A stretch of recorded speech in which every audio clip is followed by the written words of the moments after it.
fierrito ese con el que no me llevo bien. Vamos a hablar de deportes. ¿Qué es lo que vamos a decir? ¿Qué es lo que van a decir? Podíamos habernos juntado, haber preparado algunas cosas, guionarlo, pero ¿para qué? Si sabemos con el material que contamos.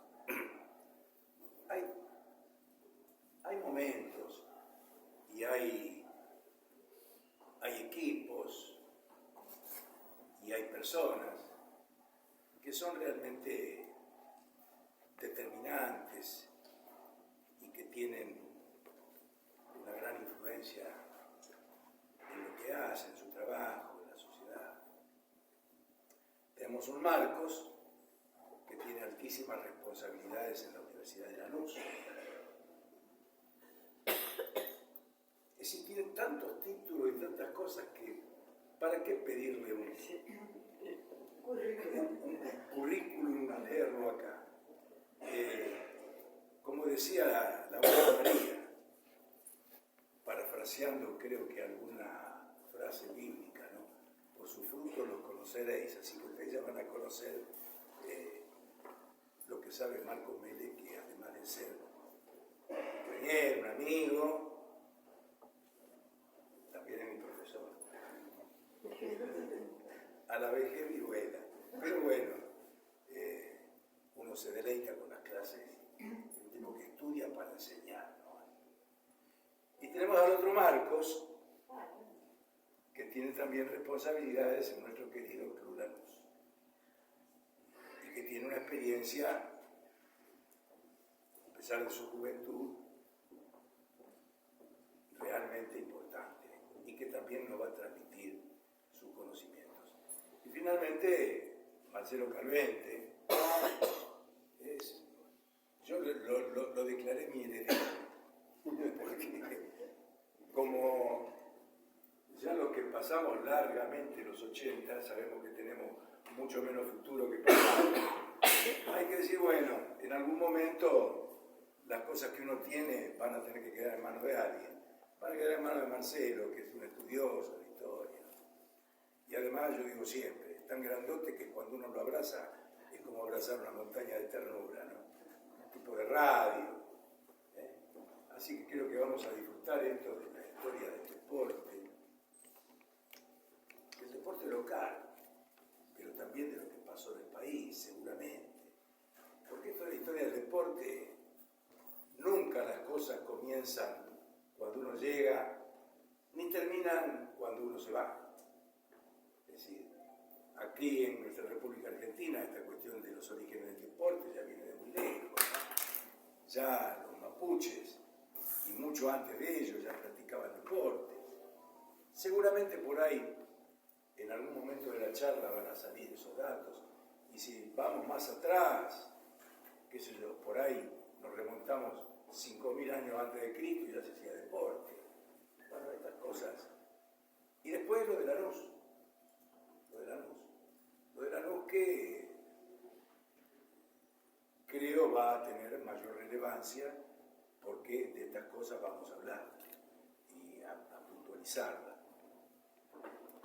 Este Lanús apasionante, no me refiero solamente al club, me refiero a nuestro territorio, a nuestro partido, a nuestra ciudad, tan querida y tan linda, ¿no? Algunos amigos de la capital me dicen, ¿qué le ve de lindo a Lanús? Bueno, yo lo miro con los ojos del alma, yo nací acá, estoy acá, y es linda.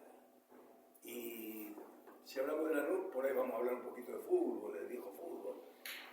Y yo recuerdo la vieja cancha con los tablones de madera, la cuidaba un tal subterráneo que decía que si hay alguno de aquella época lo debe de recordar. Y en uno de esos grandes cuadros que tuvo Lanús, tuvo algunas líneas medias para quienes, yo tampoco conozco mucho de fútbol, ¿no? Simplemente lo admiro. Una época de que los equipos se formaban fulano, mengano y sutano. Otro y otro. Eran 1, 2, 3 y 5. Era por eso algunos equipos de nosotros han quedado en la memoria. Y en alguna oportunidad Lanús tuvo una línea media que eran Vargas, Strembel y Vivas. Vargas, Strembel y Vivas. León Strembel era un jugadorazo, un caballero. Década del 40. Que después fue suplantada por otra línea media que la superó en fama, que fue de Da Ponte, Guidi y Nacionales. Bueno, hoy tenemos a Da Ponte, Guidi y Nacionales con Marcos y Marcelo. Y los viejos tenemos tendencia a ser charlatanes y a aburrir un poco. Entonces, para no caer en eso, vamos a dejar que se expresen los protagonistas. Y acá vamos a ver cómo revolvemos la olla y qué sacamos de esto. ¿Quién arranca, muchachos? Marco, el primer Marco, bueno, adelante, como si fuese una radio abierta. Bueno, dale, Marquitos. Bien, buenas tardes a todos los presentes. Gracias, Omar, por la cálida presentación. Verdaderamente un lujo estar compartiendo este espacio con Omar, con Marcelo, con mi tocayo Marco, con que hemos laburado mucho en el Museo del Club. No sé si me escuchan. Yo, sí, igual que Omar, le rajo al microfonito. Por supuesto que el tema que nos convoca es un tema de una magnitud que no lo podríamos abarcar en una charla que estimamos en 1 hora y media, 2 horas, entre la conversación. Así que por supuesto ese recorrido largo que nos planteaba Omar acerca de los orígenes remotos del deporte, lo dejaremos para otra ocasión. Y bien, vamos a arrancar ya pensando en lo que conocemos como el deporte moderno. Deporte moderno que tenemos que situar el proceso de arribo de esa práctica que hoy entendemos como deporte en un determinado periodo histórico que es la segunda mitad del siglo XIX. ¿Bien? Proceso en el que comienzan a expandirse. Siempre hay antecedentes. Uno puede decir, bueno, pero en la primera mitad del siglo XIX, como proceso que empieza a consolidarse, en la segunda mitad del siglo XIX podemos marcar como ya el desarrollo, el despliegue del deporte. Deporte que, para otorgarle precisión a la cuestión, vamos a circunscribir como deporte británico.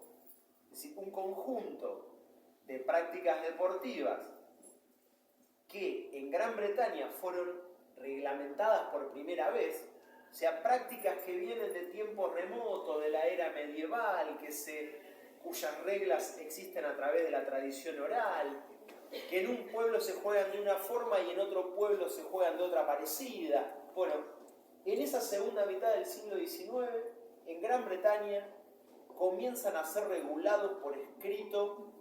Bueno, se codifican, se reglamentan muchos de los deportes que hoy conocemos.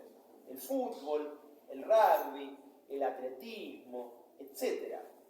Ahora, hagámonos una pregunta necesaria, y es, ¿cómo estos deportes que comienzan a desplegarse en Gran Bretaña en 1850, en 1860, en 1880 ya más popularizados, cómo estos deportes que surgen en esas islas británicas a fines del siglo XIX, comienzo del siglo XX, arriban a Lanús? Esa es una pregunta, me parece, como para abrir la conversación entre todos. Por supuesto, interrúmpanme cuando lo consideren necesario. Ese es un fenómeno que a mí me parece central como tema o problema para comenzar a investigar. ¿Cómo estos deportes que se practicaban en una institución británica, que era la Public School, cómo de golpe ya en 1900 se están desarrollando en Lanús, en Quilmes? ¿Qué pasó?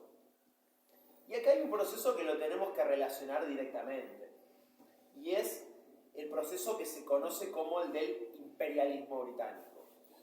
Concepto que muchas veces se utiliza en forma difusa, a veces peyorativa, pero que en realidad remite a un proceso histórico concreto. ¿Bien? En la primera mitad del siglo XIX, Gran Bretaña de la mano de la revolución industrial, comienza a consolidarse como la nación económicamente dominante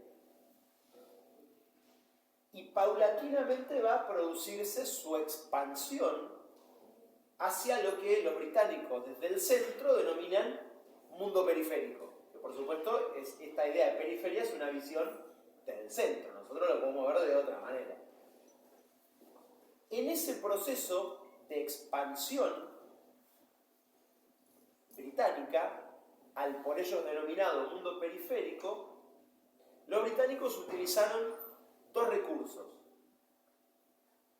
En aquellos territorios, en aquellos países donde no pudieron dominar a través del comercio, dominaron a través de la fuerza.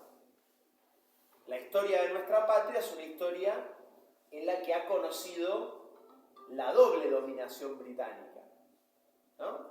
Padecemos hasta el presente la invasión británica en nuestras Islas Malvinas e Islas del Atlántico Sur, es decir, la conquista directa, pero también, durante gran parte de nuestra historia, nuestro país quedó bajo otra forma de subordinación, que es la subordinación económica. Trenes, tranvías, compañías de electricidad, ¿no? Todo esto en manos del capital británico. En esa segunda mitad del siglo XIX, nuestro país recientemente independizado queda bajo la figura de una semicolonia económica británica. Es decir, un país con independencia política, con soberanía política, bandera, constitución, himno, elige a sus autoridades, etc. Pero esa soberanía política queda a mitad de camino, queda lesionada por la fuerte subordinación económica, ¿no? Con un punto clave de inicio en esto que es el préstamo de la Baring Brothers en 1824.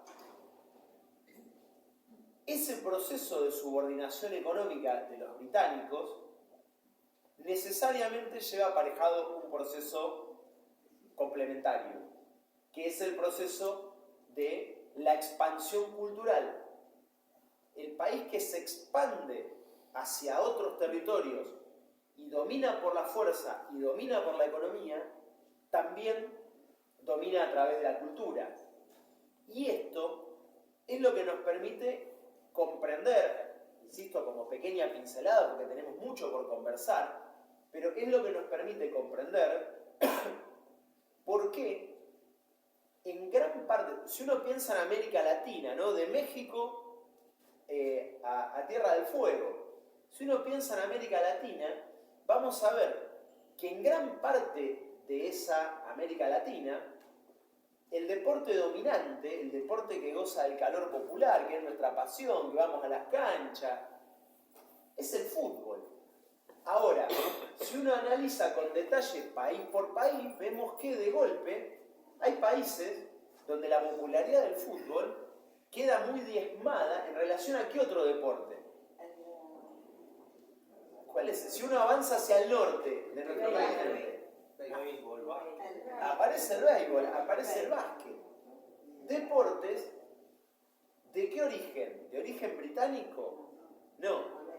Deporte de origen norteamericano, ¿no? Si uno se separa en Venezuela, si uno se para en Cuba, en República Dominicana, en el propio México, ¿no? En estos territorios, el béisbol goza de igual o más popularidad que el fútbol. Y uno podría tener una lectura simple y decir, bueno, tal vez en esos territorios hay algún factor natural por los que los hombres estén mejor dotados en sus brazos y prefieren agarrar un bate y no patear la pelota con los pies. No. Nada tiene que ver con la naturaleza, ni con la biología, ni la consistencia física. Son procesos eminentemente culturales. Los países que han sido subordinados económica y culturalmente por Gran Bretaña adoptaron los deportes de origen británico, y aquellos países que quedaron bajo el ala económica y cultural de los Estados Unidos van a adoptar prioritariamente el béisbol, que es un deporte de origen estadounidense. Por eso quiero, como punto de partida, partida y le devuelvo la palabra acá a los compañeros para que arrancar un contrapunto. Como primer factor de esta conversación general y colectiva que tenemos, marcar que el proceso de expansión de los deportes es un proceso que hay que ligarlo con otros factores, lo político, lo militar, lo económico y lo cultural. ¿Bien? Gracias, Marcos. El otro Marcos, no tengo el privilegio de conocerte tanto como a Marcelo y a Tito Carlos. ¿Qué haces en Lanús? Bueno, buenas tardes a todos. La verdad que, primero que nada, agradecer por estar acá porque es un privilegio por estar acá con ustedes, charlar un poco, tener la responsabilidad linda de estar en el Club Lanús. La verdad que es un honor. ¿Querés usar el micrófono? No hay ningún problema. Vamos a seguir. Seguimos con el hilo. Bueno, hoy en día llevo adelante, estoy a cargo del área de Patrimonio Histórico y Museo, el lugar que presido. Ya hace un tiempo que vengo trabajando y que ha colaborado muchos años Marcos Mele. Desde la fundación, desde el 8 de agosto de 2015, en el que se inaugura el museo, pero se viene trabajando desde hace mucho.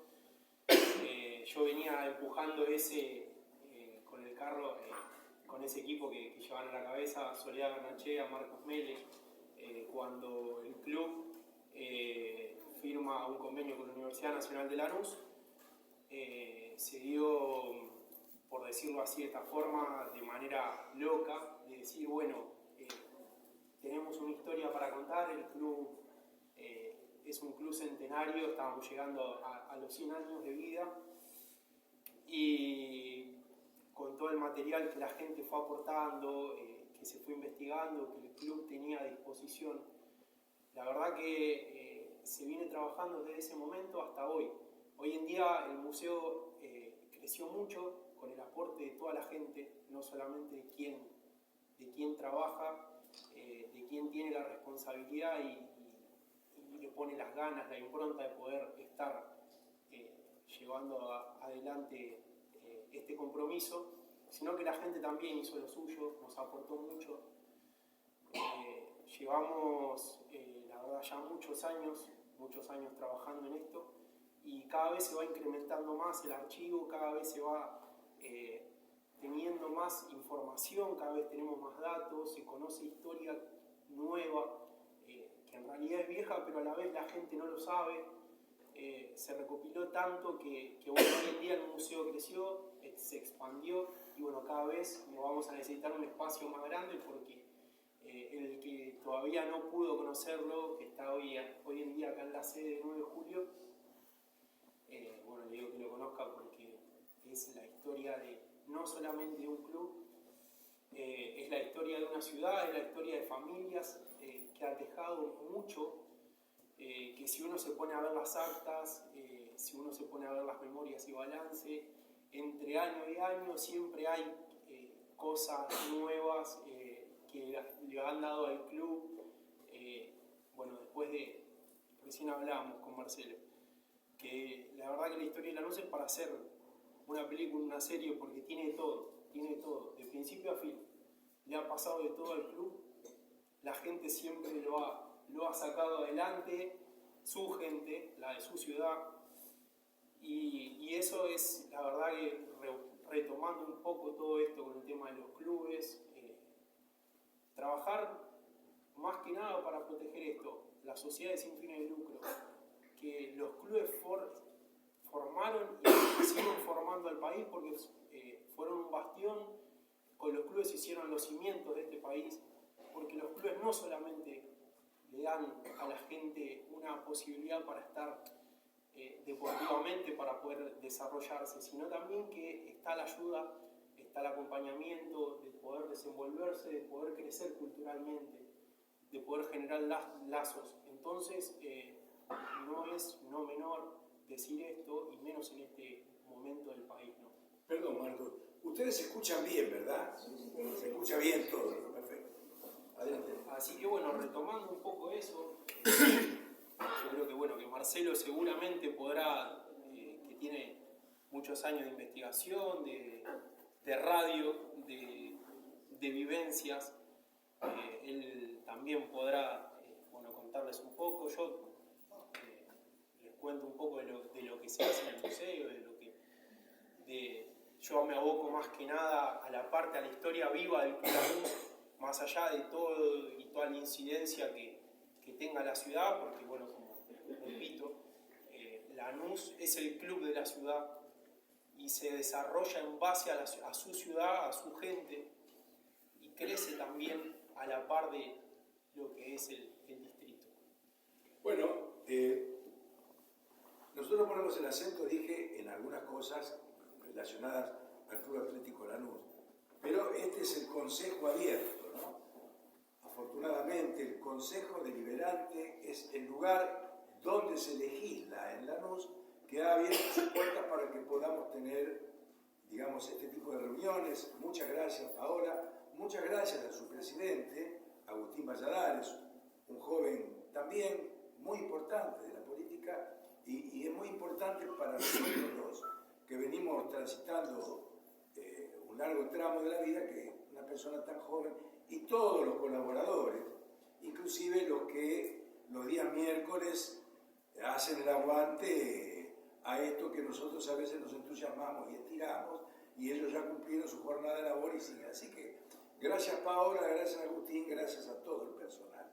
Pero acá en la platea, entre los asistentes, puede ser que haya representantes de otras instituciones, y esto está abierto. Si hay alguien de alguna otra institución, de algún otro club que puede, funcionar acá en Lanús, también puede hacer uso de la palabra, conversar, intercambiar opiniones, porque de esto se trata el Consejo Abierto, que en estas reuniones de vecinos podamos charlar de las cosas que nos gustan.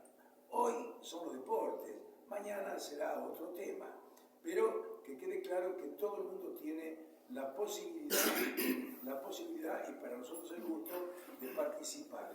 Bueno, le vamos a dar la pelota al jazz izquierdo, como se decía en la época, a don Marcelo Calvente, un hombre, como señaló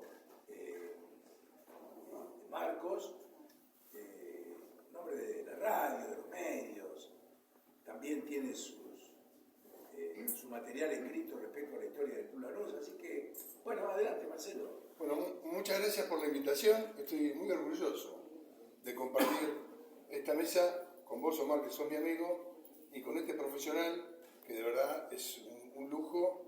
Te agradezco que te hayas dedicado a la historia del club como te dedicaste y que hayas sacado a la luz cuestiones tan importantes que tienen que ver no solo con el deporte, sino que tienen que ver con la vida de la ciudad, que de verdad tiene un montón de aristas que explican de alguna manera también la historia argentina.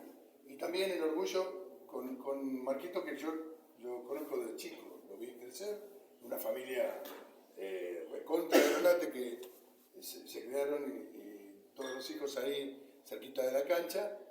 Y yo también nací y me crié en Madariaga y Arias y conocí aquello que quedó en la historia nebulosa de las cosas místicas que tienen que ver con la Carbonilla, que tienen que ver, recién acabo de conocer a la hija de Mingo, era el señor que tenía un rancho con chanchos que cuidaba la laguna de petróleo que pertenecía al ferrocarril.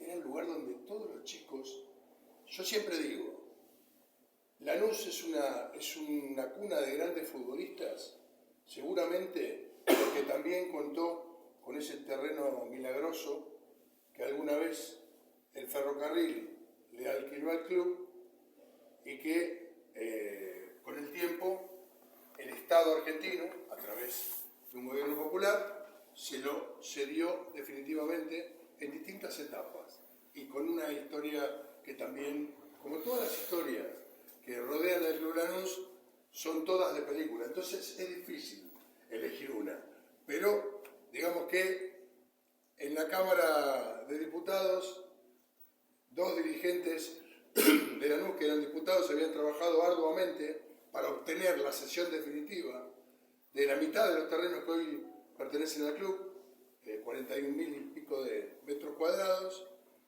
y el Congreso la había votado y la había aprobado.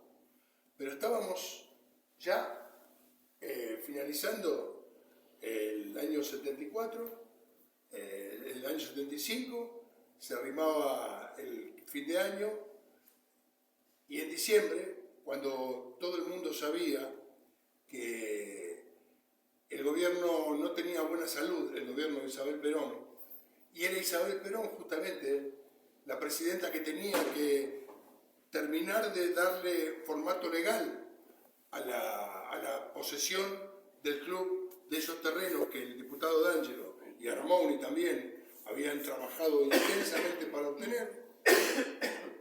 La cuestión era que no podía D'Angelo conseguir una entrevista, siendo él un diputado muy famoso y de verdad muy activo, no podía conseguir una entrevista.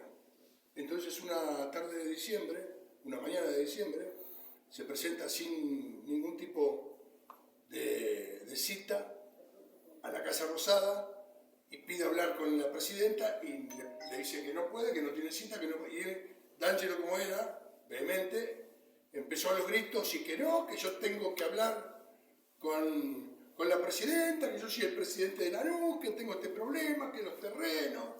Y el escándalo que generó D'Angelo llegó a oídos del principal asesor de Isabel, que era el doctor González, que era un vecino de Lanús, que era el secretario legal y técnico, y que cuando Isabel fue depuesta y fue presa, González también quedó cautivo del gobierno de facto durante los 7 años que duró. Estuvo detenido, cautivo, preso en un lugar determinado, sin condena, sin juicio, sin nada. Ese hombre escuchó a D'Angelo y lo atendió.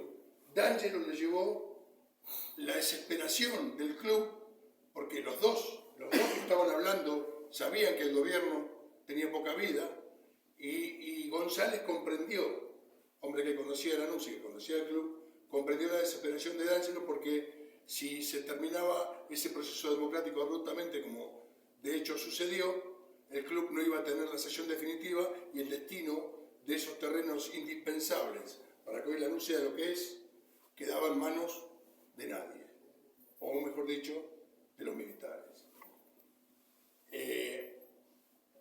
Ahí es donde empieza un poco la segunda parte de la historia, porque la primera parte es muy rica, es muy, digamos, folclórica, tiene mucho de epopeya.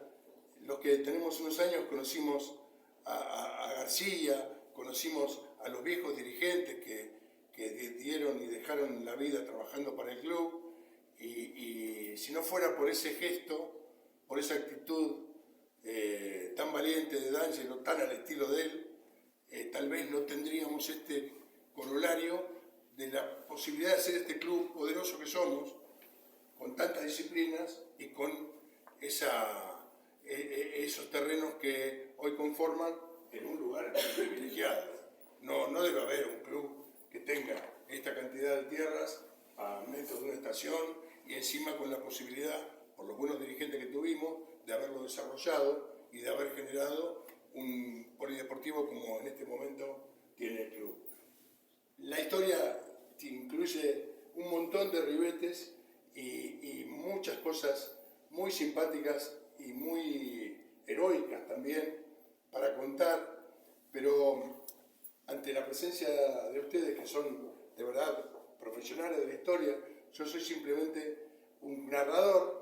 A mí me pareció piola ponerle el punto a este momento de la historia del club, que no tiene que ver tanto con el pasado, sino que tiene más que ver con el presente, porque está en mitad de camino, cuando D'Angelo prácticamente se jugó la vida para conseguir esa audición con la presidenta y para volverse con la firma de los terrenos que hoy que cimentan este presente del club, por supuesto, con la ayuda de todos los dirigentes y todas las personas que trabajaron. Este es el aporte que quería en este momento darle para lo que ustedes vienen haciendo, que de verdad lo respeto muchísimo, conocen y saben bien de lo que hablan. Yo a veces conozco las historias que me contaron y trato de difundirlas. Hay una historia de un tren que después seguramente van a contar. Sí. Pero eso te lo dejo porque Sí. Sí. Y bueno, también acá en Lanús hubo otras personas que por ahí no se destacaron tanto porque, bueno, lo hacían de acuerdo a sus posibilidades. Pero tuvimos importantes deportistas que por ahí no llegaban, pero por lo menos participaban. Yo me solidarizo mucho con ellos porque a mí me pasaba lo mismo. Participaba en todos los deportes y no servía para ninguno. Pero en el caso de estos sí servían, pero por razones económicas o técnicas. Tuvimos corredores de autos, que en su momento acá en Lanús fueron renombrados, y hay que rendirle un homenaje en estas reuniones, como fue Domingo Miosio, Críspulo Villanueva. Tuvimos también alguien que sí brilló en los escenarios del Bosque, como fue Horacio Cavallo, también un deportista. Y hubo muchos más que posiblemente algunos de ustedes recuerden, y después si quiere hacer mención de ellos con mucho gusto. Y en la región,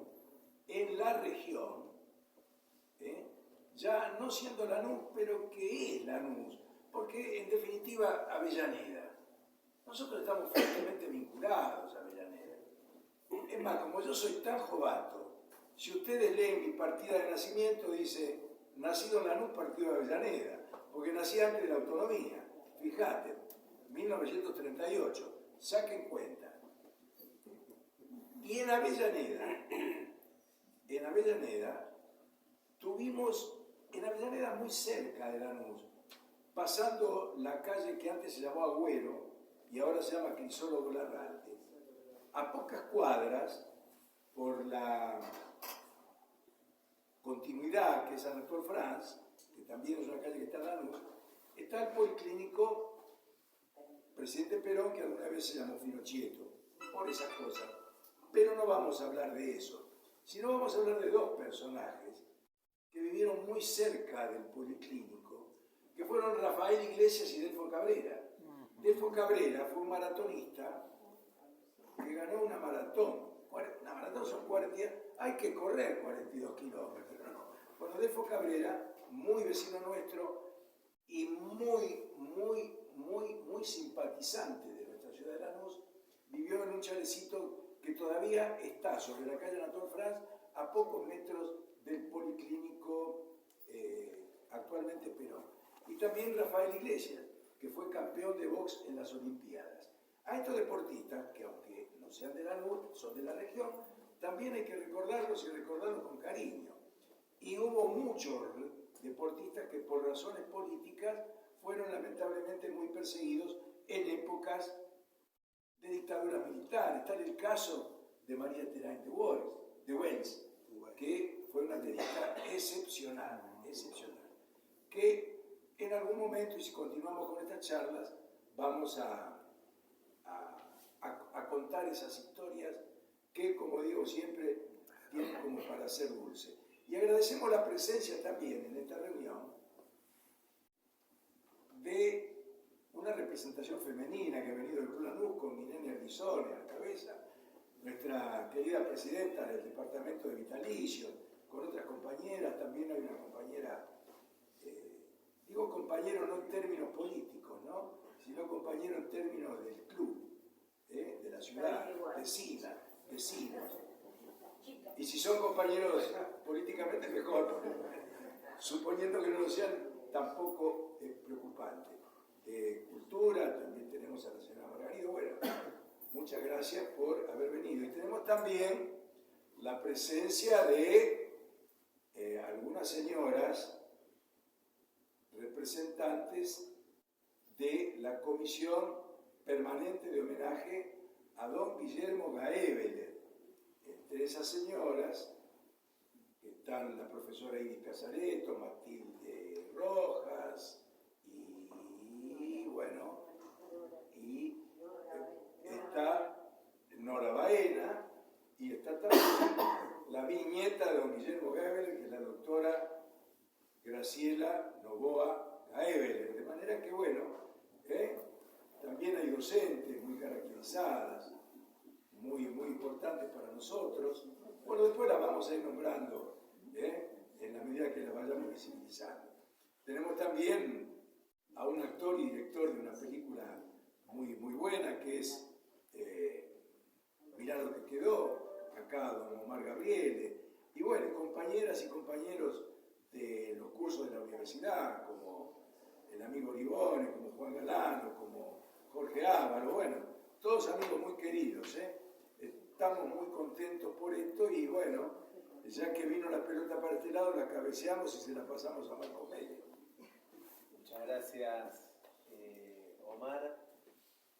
En el sentido de lo que fueron aportando los compañeros, Omar, Marcos, Marcelo, aparecen muchos aspectos que verdaderamente hacen que esta charla, para profundizarlo, tuviese que extender días, verdaderamente, porque cada uno de los puntos que se toca, tanto la pasión del equipo que ha trabajado en la preservación del material histórico, o así como la anécdota que nos compartía Marcelo acerca de D'Angelo, es una pequeña anécdota crucial en la historia de una institución y de una localidad, de una ciudad. En relación a esto que nos compartía Marcos acerca del trabajo que se hizo en el Club Lanús, compartir un dato para poner en valor lo que representó ese trabajo, que ya está próximo a cumplirse 10 años. Buena parte de las grandes instituciones deportivas de nuestro país no tienen en su poder su acta fundacional, por lo cual el registro documental, fidedigno, preciso acerca de su proceso de fundación es una incógnita, se hunde en las brumas de la historia oral, con su riqueza y también con sus imprecisiones. Y acá la verdad que la decisión institucional que tomó el Club Lanús en su momento de conveniar con la Universidad Nacional de Lanús, instituciones que habíamos trabajado constantemente a la par, establecer un convenio para preservar la documentación histórica es un aporte que excede lo que hoy uno puede, creo, dimensionar. Es un aporte para las generaciones futuras, porque esos libros de actas que fueron registrando la vida institucional del club semana a semana, las actas de comisión directiva, permitieron iluminar aspectos de la historia del club que solo allí se podían encontrar.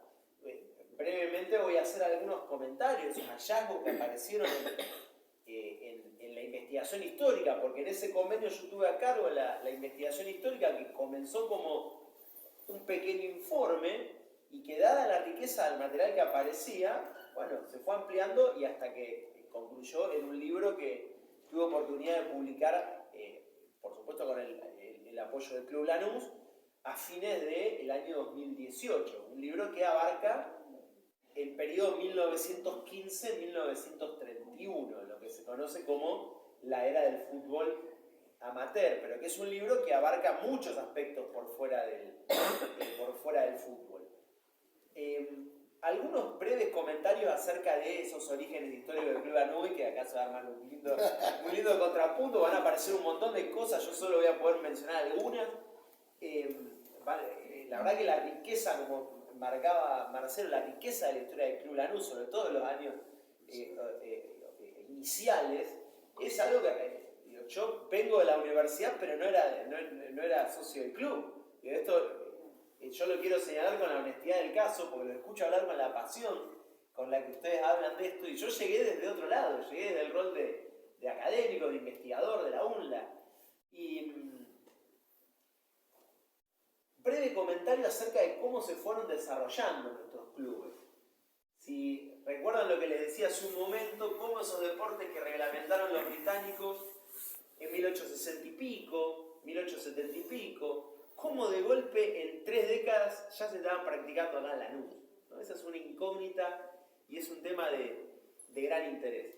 Y un primer aspecto a señalar en este sentido es que es precisamente de la mano de la comunidad británica que se expande comercialmente por todo el mundo, es que empieza a sembrarse la semilla de los deportes modernos.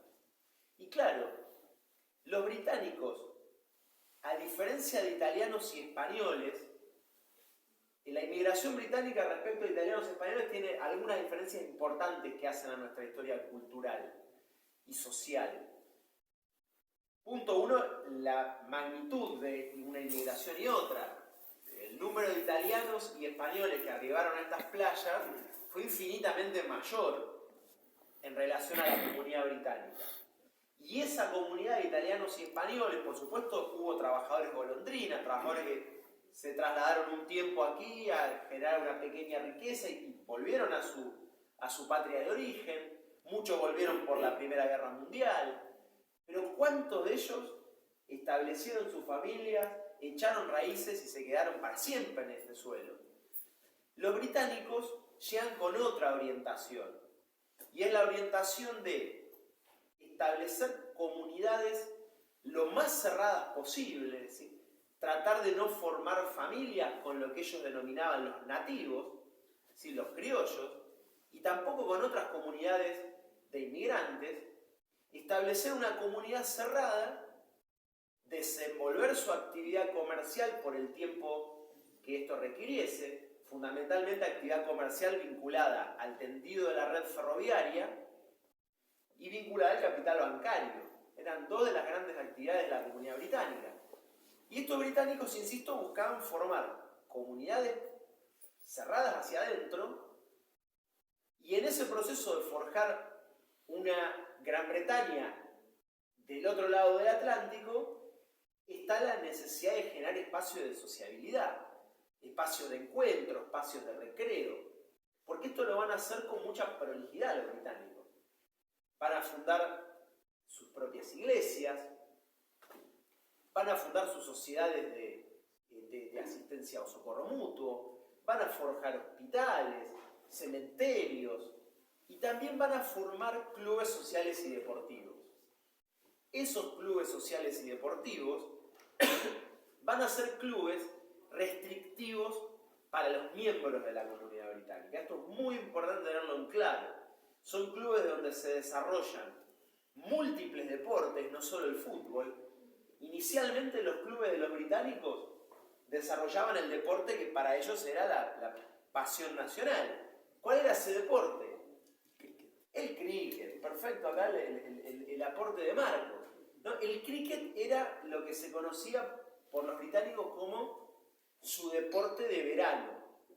Si por los menores rigores físicos que implica la práctica del cricket, ellos habitualmente practicaban el cricket al venir la primavera y el verano. Fútbol y rugby eran el deporte de invierno, ¿no? Pero hay clubes que, si uno revisa, y acá Marcelo seguro me va a apuntar, hay varios que en sus denominaciones originales llevan el nombre cricket, ¿no? Si por ahí me falla la memoria, pero puede ser Rosario Central o puede ser Quilmes, que, insisto, las denominaciones primigenias llevaban ese nombre de cricket. Pero bueno, esos clubes formados por la comunidad británica eran clubes que practicaban diversos deportes y que eran espacios de sociabilidad británica. Se desarrollaban bailes, tenían biblioteca, tenían espacio de salón para organizar cenas, té danzante, como se decía en la época, o sea, las comisiones de damas servían el té y se organizaban bailes en torno a esto. Bueno, eran clubes restrictivos para la comunidad británica. Al mismo tiempo, la élite criolla, muy relacionada económica, política y comercialmente con los británicos, mira lo que hacen los británicos y busca emularlo, busca repetirlo. Y se van a generar otros clubes, que son los clubes de élite criolla. ¿Sí? tenemos los clubes de la Comunidad Británica, clubes cerrados, pequeños, y los clubes de la elite criolla, que van a ser espacios de sociabilidad aristocrática. Los hay deportivos y los hay no deportivos. El ejemplo bien claro de un club aristocrático no deportivo es el famoso Club del Progreso, ¿no? Era un espacio donde los miembros de la clase terrateniente se reunían, se elegían candidaturas a diputados y senadores, hasta le diría, probablemente se hayan elegido algún presidente. Se suicidaban. Se suicidaban. Buenísimo. Un poco de todo. Un poco de todo. Para amenizar la velada. Se suicidaban antes y llegaban hasta ahí, para que se difunda. Qué bueno.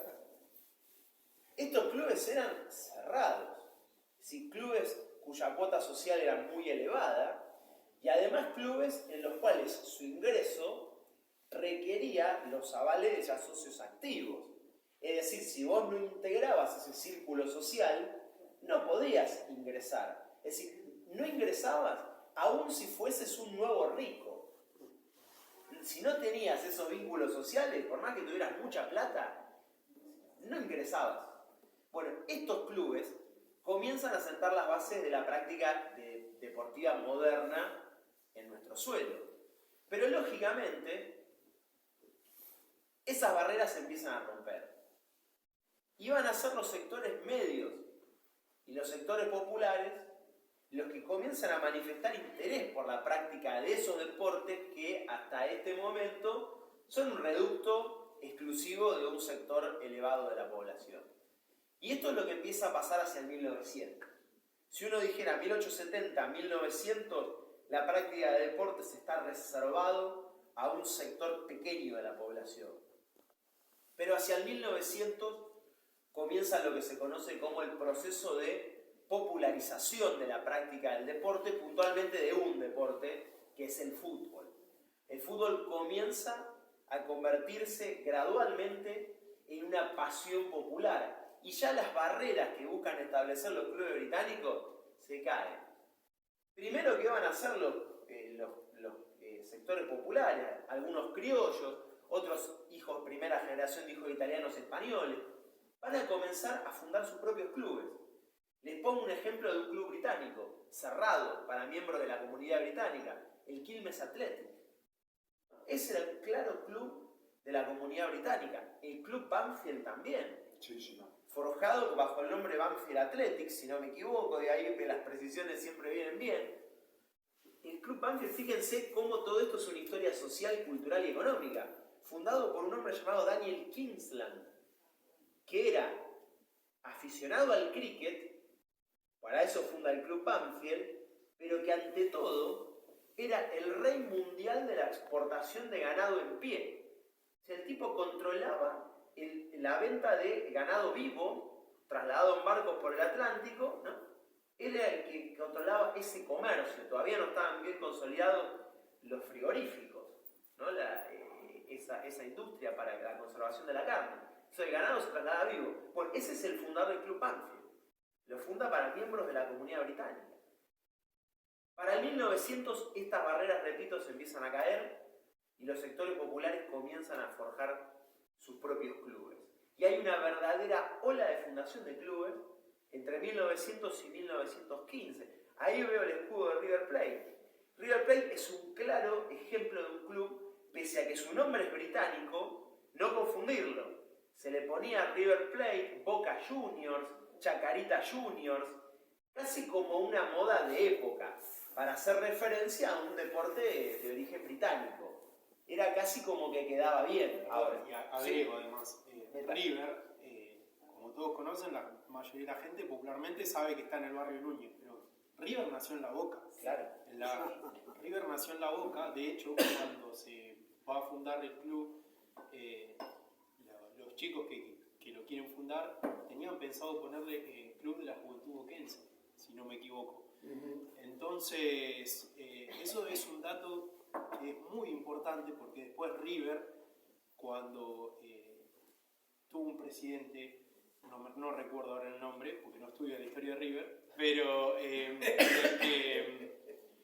el presidente veía que el club tenía muy pocos socios y aspiraban a poder cobrar una cuota un poco más alta, y la verdad que el barrio era muy popular, el barrio de La Boca.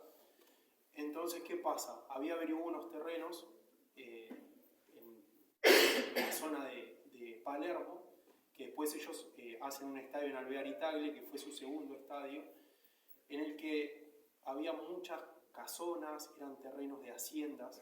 Entonces, ¿qué pasa? Consigue el dinero como para poder mudarlo, la sede la tenían en La Boca y terminan construyendo en Alvear y Tagle. ¿Qué pasaba?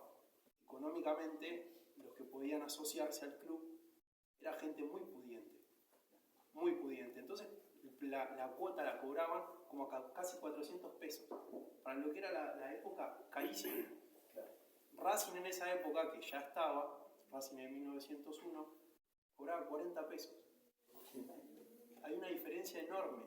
Por eso después a River pasa de ser un club de la Ribera, de un barrio popular, a que después los llamen en el fútbol amateur los aristócratas. Es un dato de color que va y enmarca perfecto con esta historia. Exacto, exacto. Y para cerrar esta parte de la intervención, pues no llegamos a la historia del Club Lanús todavía, es marcar eso, es decir, hay un quiebre entre 1900 y 1910, los sectores populares empiezan masivamente a fundar sus propios clubes, que van a ser clubes inicialmente de fútbol, ese era el objetivo, formaban el club y se los conocía como club equipo. Esto es un concepto de un historiador, Julio Friedenberg. Eran clubes en los cuales toda la organización institucional estaba en manos de los propios jugadores. Presidentes, tesoreros, vocales, es decir, le daban un marco de organización institucional obligatoria para competir en las ligas de la época. Era obligatorio forjar una comisión directiva, tener una sede social, y eran, insisto, los propios jugadores los que se encargaban de la administración de ese club. La fundación del Club Lanús va a venir en una época un poquito posterior y con diferencias notorias que, si nos da el tiempo y Omar nos autoriza, comentaremos brevemente en unos minutos, pero le cedo la palabra. Bárbaro, y vamos a aprovechar para arrimar algún dato, ¿no? Porque estamos hablando del deporte, de del deporte. Bueno, estamos entrando en un territorio donde surgen algunas cosas que también es importante trasladarlas a ustedes. Por ejemplo, Banfield. Seguramente algunos de ustedes, o todos ustedes pueden saberlo. ¿Por qué se llama Banfield? Porque hubo un señor, Edward Banfield, que fue gerente del ferrocarril allá en sus inicios, y en homenaje a ese hombre es la denominación de la ciudad vecina. Y tiene razón los muchachos, porque 1900, ahí señalaba Marcos, ¿cómo te apellidas? Barnechea Vasco, ¿no? Sí. Tiene gusto a jabón, pero es queso. 1901 se habla de Racing, por ahí nomás cerquita la fundación de Independiente. Y por ahí cerquita la fundación de Talleres, que nace con un nombre gringo también. No me pidan que lo diga porque ahí sí que me mameo. Nace con un nombre gringo, inglés. ¿Por qué? Porque en 1900 se habían instalado acá, donde actualmente está la Universidad de Lanús, los talleres del ferrocarril, que primero habían funcionado en el sector donde está ahora la estación Zona. Pero esos talleres rápidamente eran chicos para abastecer al ferrocarril que se venía desarrollando con mucha rapidez.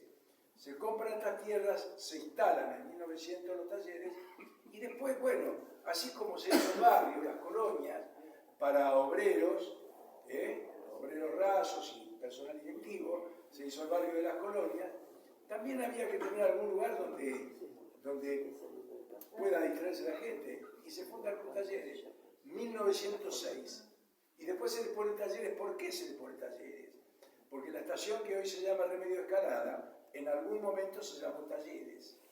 Y entonces de ahí nace el nombre de esta entidad, para nosotros tan querida y tan importante, aunque haya alguna rivalidad futbolística, y en el caso mío tengo un problema personal con Talleres. Cuando tenía 14 años me fui a probar como jugador de fútbol, y como era tan malo me echaron a los 10 minutos. Se avivaron. Me quedó el rencor. ¿Se dieron cuenta? Hay un dato que en 1934 la AFA le pide a Lanús y a Talleres que se unan, como lo hizo con Argentino Junior y con Atlanta, y jugaron bajo el lema Talleres Lanús.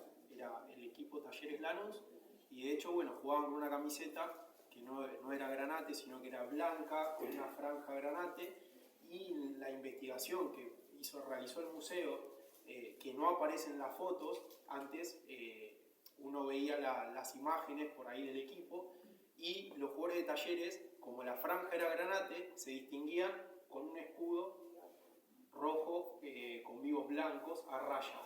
Es diferente, porque uno encuentra las figuritas hoy en día, porque antes no dábamos para ir a la figurita, encontramos la figurita, y para diferenciarse de los jugadores de Lanús que juegan con la franja granate, tenían el escudo de Talleres en el corazón. Es muy importante lo que vos contás, porque pensá que eso fue en el 34. Fue apenas el profesionalismo había iniciado, en el 31. Los clubes grandes del fútbol entendieron que sobraban algunos equipos, que era mejor negocio acortar la cantidad de entidades. Entonces no solo hicieron fusionar a Lanús y a Talleres, que eran dos clubes que nacieron antagónicos y con hinchas que tampoco se querían ya en aquella época, a punto tal que cuando jugaban de local, en un partido se jugaba en la cancha de Talleres, había una tribuna de hinchas de Lanús, una de hinchas de Talleres y otra de los visitantes. Lo mismo pasaba a la fecha siguiente cuando se jugaba de local en cancha de Lanús. Pasaba exactamente igual.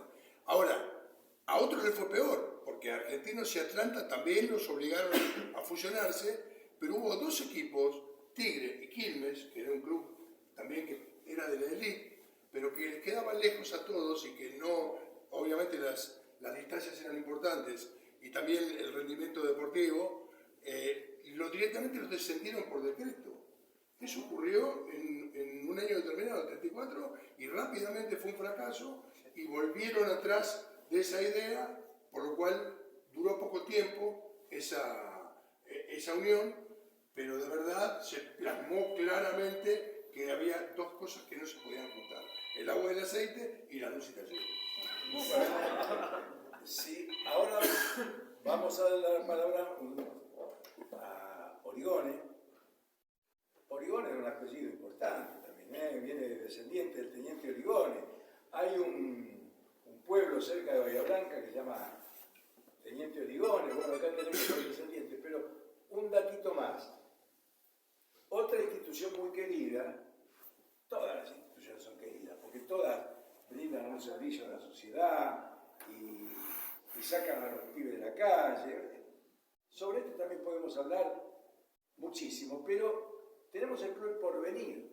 El Porvenir que nació cerquita, Lanús creo que fue en 1915, y a los pocos meses nació El Porvenir, que nació como un club que era para la lucha libre, para lucha greco-romana. Lucha greco-romana. Bueno, y hoy el estadio está ubicado en un sector donde hace mucho tiempo, allá lejos, había una laguna que era La Redonda, que era, digamos, la laguna La Redonda era el lugar donde nosotros íbamos a nadar, los pibes de los barrios. Era nuestra playa, era nuestra Marbella, era la laguna La Redonda. Ahí está instalada el estadio del Porvenir. Origone, ¿qué nos vas a decir? No, yo soy un invitado de Loma de Zamora, pero me reflejaba en lo que ustedes cuentan. En Lomas está Banfield, Temperley y Los Andes, ¿no? Y lo que tanta gente no sabe es que Banfield desde luego es el más antiguo, pero el que le sigue es Temperley, que se llamó primero Centenario Fútbol Club, porque se fundó en 1910, y mal que les pese a los temperlinos, se fundó en Turdera. Sí. Y compartían estadio con el Teatro Colón de Turdera. Se peleaban por el agua, los artistas y los futbolistas, cuando había un tranvía a caballo. Bueno, hoy los Andes está de festejo, y volvía a reflejarme en el espejo de ustedes por esa fusión que alguna vez se intentó entre los tres clubes, donde mi suegro Soler desde Banfield proponía la unidad en la década del 60, pero que desde luego no prosperó, ¿no? No. Bueno, ¿qué sigue? ¿Marcos? Bueno, retomando un poco ahí algo breve antes de que habías nombrado a Subterráneo antes. Subterráneo, que era el canchero, digamos, cuidador de la zona donde estaba la cancha, de una casilla. El apodo Subterráneo. Allá se ríe Juan Galán, seguro que lo conocí. Pero que no era subterráneo, era subterráneo. Claro. Quiero hacer una nota sobre eso. Sí, Una narración. justo va la tecla. Porque ella es la hija de Mingo. Ajá. Hay una narración bastante importante en esa zona. Sí. Con la laguna de petróleo, con los campos, las alfalfas. ¿Y cómo se llamaba el italiano? Bacaro. Bacarito. Y el subterráneo venía con los perros. Y aparentemente con una escopeta. Sí. La tenía guardada en la casilla, por lo que Pero la anécdota del subterráneo es que lo llama la comisión para ver qué se podía hacer con llevar a los jugadores hasta el estadio. Porque habían problemas con los jugadores, no sé. Aclaremos que el subterráneo era el que cuidaba la cancha de Lanús. La vieja cancha de Lanús. Sí, Y sí. en Eso la era para ir a la comisión- cancha de Talleres. En la comisión, subterráneo dijo, hagamos un subterráneo hasta el estadio. Y ahí le quedó la voz, claro. Quería hacer un subterráneo para ir a la cancha de Talleres. De la Para cancha que vayan Lanús por abajo. a la cancha de Ahí le Talleres. quedó el nombre. Claro, exacto. Sí. Así que, Una pregunta. retomando, sí. Hay documentación sobre Athletic, Lanús Athletic y Lanús United. Del Lanús Athletic, creo haber rastreado el material más antiguo, absoluta fortuna en el mercado de San Telmo, recorriendo librerías a la pesca de algo. Muy abajo en un estante encuentro una carpeta bajo el título Sports, y era una revista que entiendo yo, esto como toda investigación es provisorio, siempre puede aparecer algo que nos sorprenda, pero entiendo la revista deportiva más antigua de la historia de la Argentina. Es una revista de 1899. Se presenta como tal, en su nota editorial dice, es la primera revista de deportes, 20 años antes de la aparición del gráfico, que es de mayo del 19, y que no surge como una revista deportiva, sino como una revista de interés general, entre las que el deporte era una lista más. En esa revista Sports hay muy pocas páginas dedicadas al fútbol, por razones lógicas, es decir, los deportes predominantes en aquel entonces eran el cricket, la esgrima, la gimnasia y esgrima era un deporte central para la aristocracia. Mucho peso tenía el ciclismo y por supuesto el turf, las carreras de caballos se llevaban, abundan las páginas dedicadas al turf. Entre todos estos deportes que concentran las páginas de la revista, encontré 2 o 3 páginas dedicadas al deporte de Lanús, que yo le decía a Omar, tal vez es el registro más antiguo del deporte en la, por entonces, localidad. Y hay fotos del Lanús Athletic, que era un claro club de la Comunidad Británica, que ninguna relación guarda con el posterior Lanús United, club del que la única información que yo conozco es la que aportó el historiador Néstor Boba, que ha hecho unos trabajos fenomenales de la reconstrucción de los orígenes del Pero club. los hermanos Brom eran argentinos y jugaron en cuál. Alumnos. No, eso vinieron ya acá, es, vinieron a Lanús. ya es más adelante eso. Los hermanos Brown jugaron en el Lanús Athletic. Ahora, eran en realidad, no eran argentinos en el sentido formal, eran británicos nacidos en este suelo, pero eran miembros de la comunidad británica. Por eso el famoso Jorge Brown nace en el actual Sheppener, por ejemplo, pero como un miembro de la comunidad británica aquí radicada. Por eso que ese club era eminentemente británico. No hay muchos datos, yo creo que tiene una existencia efímera. Sí, por ahí ¿Y lo el que Club hay... Progreso? ¿Tenía algo que ver con el progreso de El Club Progreso era un club social que fundó Gaeveler. Claro. ¿Pero tenía algo que ver con el de Capital? No, el nombre. Solamente, no. El mismo gentilicio y el nombre. Claro. Era un club de clases altas donde el abuelo de Virginia tuvo que pelear, digo, Virginia, la nieta de Gaeveler, que era amiga nuestra, tuvo que pelear mucho por el escolazo, por todas las cosas que tenían los criollos. El escolazo, y ahí también de ese lugar surgió la idea de fundar un club de fútbol cuando se dieron cuenta que el Lanús Athletic tenía problemas y no iba a poder continuar. Ahí hubo una movida muy inteligente porque Lanús entró por una puerta lateral. Graciela, te está saliendo de la vaina, ¿no? No tenés nada para decir. Me da risa porque por un lado el viejo Goebbels hacía ordenanzas que prohibía el juego de cartas, pero por otro lado el club era un caos, parece que era un club de escolazo. El museo actual no era un club de cartas, de naipes. No. El edificio. No.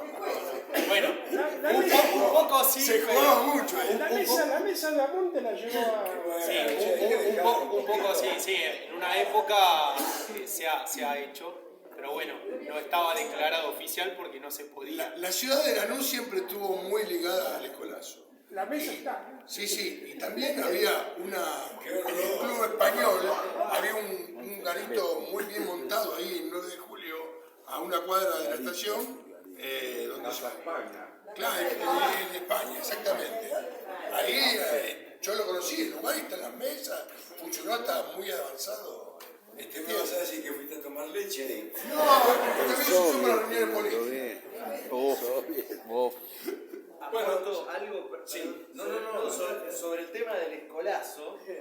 En la investigación que hice sobre el Club Lanús, al leer las actas están todas las discusiones de los miembros de la comisión directiva.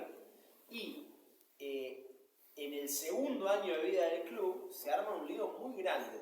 Hay un primer lío con los jugadores del primer equipo, porque se confronta la perspectiva, por ahí, en cierta forma, aristocrática de los fundadores, que eran todos vecinos notables, y los jugadores que venían de los sectores populares.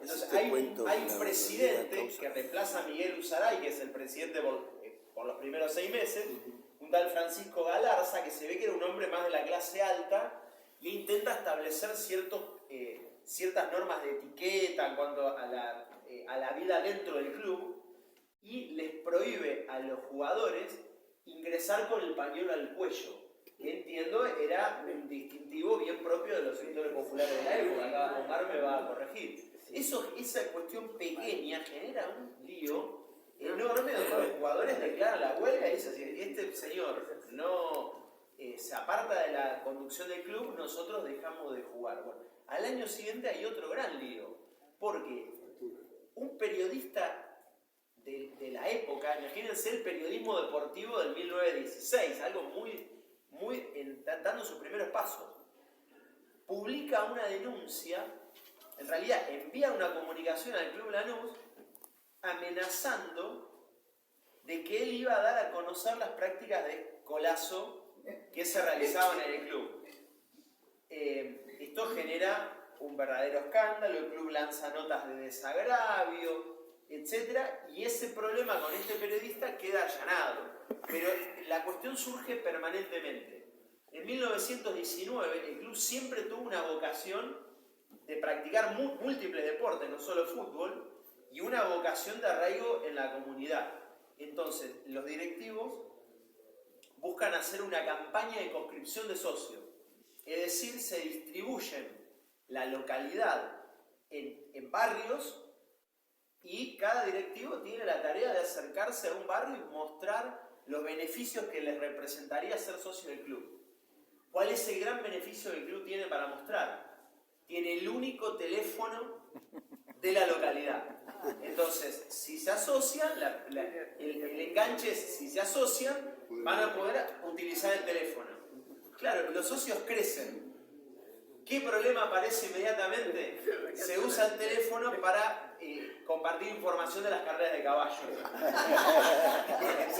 ¿Qué estamos hablando? Claro. ¿Qué año? ¿Qué año? 1919. 1919. Muy bien, vamos a ir haciendo una rondita de cierre. No te olvides de la anécdota del tren. Ah, sí. No te olvides. Marcos. Bueno, ahí retomando un poco con lo que se habló, también la cercanía con Avellaneda, el tema de los clubes de equipo. Bueno, la fundación de Lanús, como dice en el acta, nace a los 3 días del mes de enero de 1915, bien dijeron antes, era un grupo, un núcleo de vecinos que eran destacados, eran gente pudiente realmente, de la época que, o sea, como Marcos había dicho, estaban los clubes equipo y los clubes que podían practicar, se desarrollaban socialmente, que hacían reuniones y demás. Los vecinos, en ese momento de la zona, los fundadores del club, lo que hicieron en este caso es tratar de tener esos dos núcleos, de tener la parte social y también la parte de la práctica deportiva. Ellos en el acta de la fundación del club dice que se crea para poder realizar prácticas deportivas y también para el desarrollo constante del pueblo. ¿Qué pasa? Como bien dijo Marcos, había otros deportes que se habían inscrito en primera instancia, que después algunos se siguieron desarrollando y otros no tanto, y había algunos que la verdad que eran de época de moda, como trajo la inmigración inglesa, que era el cricket, la gimnasia y la esgrima. Después también estuvo la aviación, que no supo hacer por falta de fondo, porque realmente, o sea, los fundadores del club, como eran pudientes, después se dieron cuenta que la zona no era una zona, era popular, era una zona totalmente obrera. Pero bueno, el desarrollo, o sea, como para que tengan una idea, Lanús desde el primer momento fue un club siempre diferente. Ya de por sí, cuando al poco tiempo que se funda, Lanús llega a tener 462 socios. Entre esa cantidad de gente, ya Lanús tenía 3 socias mujeres, que para la época no era habitual. No era habitual. O sea, entonces Lanús desde 1915, que tuvo idas y vueltas, mejores momentos o peores, siempre fue un club totalmente distinto a los clubes que en ese momento se habían fundado como clubes equipo, que practicaban el deporte, en sí el fútbol, eran grupos de jóvenes que decían vamos a hacer un club y competimos en la liga amateur de fútbol. Y así nacían, por eso la mayoría no tienen actas, o por ejemplo, no sé, Independiente se fundó 2 veces, o sea, o hay algo ahí que... Por eso es tan importante la labor de Lanús, de tener las actas fundacionales, de la conservación, de poder ir a la fuente viva y tener el papel escrito. Y es un dato que no es menor, que bueno, después Lanús terminó desarrollándose, terminó creciendo, terminó pudiendo tener distintas prácticas, no solamente el fútbol obviamente la principal, pero sí siempre buscando la forma de seguir creciendo. En el momento en el que le alquilan el campo de deportes en 1915, ahí al poco tiempo de la fundación, ya en ese momento, cuando se habían anotado, en ese momento el AFA no existía, era la Asociación de Fútbol Amateur, le habían pedido que sí o sí necesitaba tener una edificación alrededor del estadio, de la cancha, por eso después Lanús construye una tribuna para 200 personas, después adquiere una casilla para poder tener un vestuario.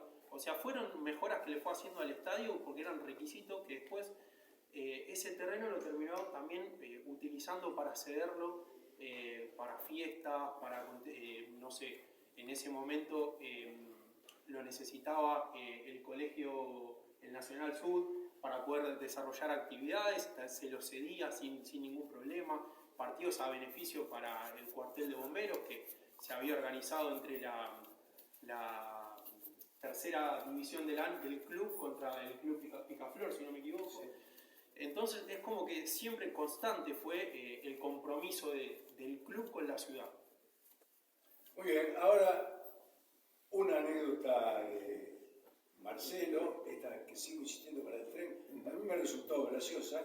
Después le vamos a pedir a Marcos otra anécdota. Tengo una muy linda. Por la que cierre. Una... Y después alguna sorpresita y ya nos vamos yendo para el lado de la sopa. Nos vamos a quedar con gusto a poco, porque habría que hablar de la historia de pequeños clubes que hicieron tanto por Lanús, de las colectividades, de italianos, de españoles. Aquí tenemos también muchísima data, los tricarchenses de Villa Barceló, los Pecopaganesa. Bueno, hay mucho, pero es mejor que nos quedemos con gusto a poco porque hay que recordar que estas actividades se están realizando en el marco de la celebración del 80 aniversario de la autonomía de Lanús, que ocurrió un 29 de septiembre de 1944. De acá hasta septiembre, y después de septiembre vamos a seguir sosteniéndolo, vamos, Dios mediante, y la buena voluntad de las autoridades del Consejo Deliberante, a seguir con estas actividades y que poco a poco, con el aporte también de la Comisión de Homenaje Permanente a don Guillermo Gaebeler, que no es solamente para Gaebeler, sino que hay otras grandes personalidades, poco nombradas o desconocidas, pero hay que ver el peso que han tenido en el desarrollo de nuestra